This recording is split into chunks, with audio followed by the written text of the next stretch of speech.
పరిచయం అక్కరలేని పేరు Charlie Chaplin. తన వ్యక్తిగత జీవితంలో ఎన్నో విషాద ఘటనలు ఉన్న కడవరకు ప్రపంచానికి హాస్యాన్ని అందించిన నటుడు. యుద్ధాన్ని నిరసిస్తూ శాంతిని నిత్యం కాంక్షించిన వాడు.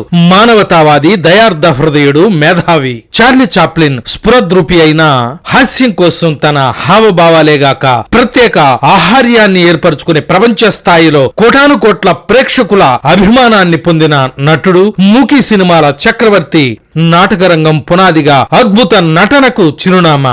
చార్లీ చాప్లిన్ సుమారు 82 చిత్రాల్లో నటించడమే గాక 9 చిత్రాలు తీసిన సినీ నిర్మాత. గాంధీ, నెహ్రూ, ఇందిరాగాంధీల పరిచయంతో చార్లీ చాప్లిన్ కు ఇండియాతో ప్రత్యేక అనుబంధం ఉంది. Kid, gold rush, modern times, great dictator వంటి ఎన్నో ఉత్తమ చిత్రాల్లో నటించినటువంటి గొప్ప నటుడు చార్లీ చాప్లిన్. నటుడుగానే గాక సినీ దర్శక నిర్మాతగా, గాయకునిగా ఎన్నో పుస్తకాలు రచించిన రచయితగా బహుముఖ ప్రజ్ఞాశాలి.